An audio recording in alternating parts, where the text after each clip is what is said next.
नमस्कार मित्रांनो, स्वागत आहे तुमचं मराठी टेक मित्र या युट्यूब चॅनलमध्ये. मुख्यमंत्री माझी लाडकी बहीण योजना या योजनेचा अर्ज पोर्टलवर भरत असताना खूप साऱ्या महिलांना तांत्रिक अडचणीचा सामना करावा लागला होता आणि अशामध्ये त्यांनी अर्जही सबमिट केलेले होते. परंतु अर्ज सबमिट करत असताना त्यांच्या अर्जामध्ये खूप साऱ्या चुका झालेल्या होत्या.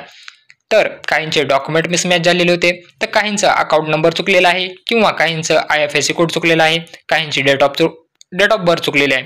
तर अशामध्ये आता या अर्जाची छाननी सुरू झालेली आहे आणि अधिकारी ही सर्व माहिती चेक करून तुम्हाला पार्शियली डिसअप्रूव्ह करत आहेत. पार्शियली डिसअप्रूव्ह केल्यानंतर तुमच्या लॉगिन मध्ये तुम्हाला एडिटचं ऑप्शन मिळणार आहे आणि तिथं तुम्हाला ऍप्लिकेशन स्टेटसमध्ये रिसबमिट असं स्टेटस पाहायला मिळणार आहे.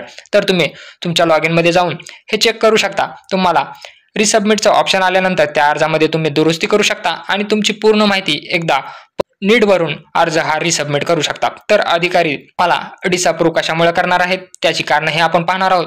आणि आता अर्जाला छलवरील अर्जाच्या छाननीला सुरुवात झालेली आहे आणि लवकरच तुम्हाला अप्रूव्ह किंवा डिसअप्रूव्हचे मेसेज यायला सुरुवात होतील.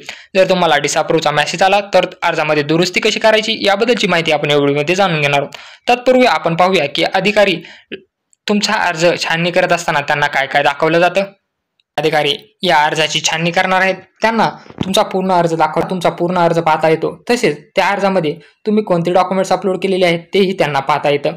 आणि त्यानंतर त्यांच्याकडे 3 ऑप्शन आहेत: प्रोव्हिजनली अप्रूव्ह करायचं, प्रोव्हिजनली रिजेक्ट करायचं आणि परमनंट रिजेक्ट करायचं. जर तुम्हाला परमनंट रिजेक्ट केलं तर तुमचा अर्ज संपूर्णपणे बाद होणार आहे, तुम्हाला एडिट ऑप्शन मिळणार नाही. परंतु त्या अधिकारी यांनी तुम्हाला प्रोव्हिजनली रिजेक्ट केलं. प्रोव्हिजनली रिजेक्ट केल्यानंतर तुमच्या अर्जामध्ये जी काही त्रुटी असेल ती तुम्हाला दुरुस्त करण्याचा एक ऑप्शन मिळतो. तर ते प्रोव्हिजनली रिजेक्ट करत असताना तुम्हाला कुठली कारणे देतात तेही आपण पाहूयात. त्यामागची कारणंही तुम्ही पाहू शकता की अधिकारी यांना तुम्हाला रिजेक्ट करायचं असल्यास या कारणापैकी एक कारण द्यावे लागेल. किंवा इथं तुम्ही पाहू शकता ऍप्लिकेशन वरचं तुमचं नाव आणि आधार कार्डवरचं नाव मॅच होत नाही, तुमच्या हमीपत्रामध्ये इश्यू आहे, किंवा तुमचं वय 18 ते 65 याच्या दरम्यान नाही, किंवा आधार कार्ड प्रमाणे तुमचं वय हे प्रोव्हाइड केलेलं नाही. असे वेगवेगळे कारण इथं त्यांना दिलेले आहेत. ते सिलेक्ट करून तुम्हाला तुमचा जो अर्ज आहे तो रिजेक्ट करू शकतात किंवा रिसबमिटसाठी पाठवू शकतात. हे ते कारण आहेत, तुम्ही हे कारण पाहून घेऊ शकता.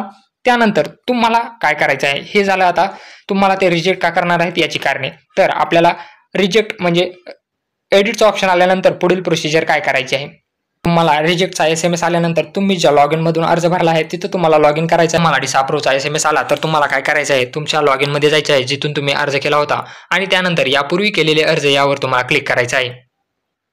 तर यापूर्वी केलेल्या अर्जामध्ये तुमचे जे काही अर्ज भरलेले असतील त्याची तुम्हाला लिस्ट दाखवणार आहे. आता आपला जो एक अर्ज आहे महिलेचा तो आता आपल्याला रिसबमिटसाठी आलेला आहे. इथं तुम्ही पाहू शकता ऍप्लिकेशन स्टेटस आणि ऍक्शन मध्ये इथं एडिटचं हे ऑप्शन आपल्याला आलेला आहे. इथं व्ह्यूवर क्लिक करून तुम्ही तो पूर्ण अर्ज पाहू शकता. आता आपल्याला हा अर्ज एडिट करून परत पाठवायचा आहे. त्यासाठी तुम्हाला काय करायचं आहे, इथं एडिट या आयकॉनवर क्लिक करायचं आहे.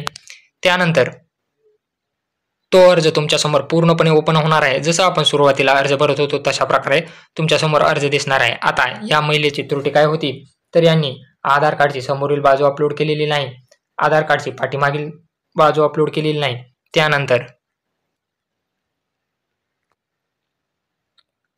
यांनी पासबुक अपलोड केलेलं नाही आणि यांच्या काही नावामध्येही त्रुटी होती. तर ती दुरुस्त केलेली आहे. दुरुस्त केल्यानंतर तुम्हाला खाली यायचं आहे. हे सर्व माहिती तुम्ही एकदा चेक करून घ्यायची आहे. तुम्ही अर्जामध्ये माहिती जी काही परत भरलेली आहे ती एकदा परत चेक करा. तुमचे डॉक्युमेंट सर्व इथं व्ह्यू फाईलवर क्लिक करून परत एकदा चेक करा की सर्व डॉक्युमेंट्स बरोबर आहेत का.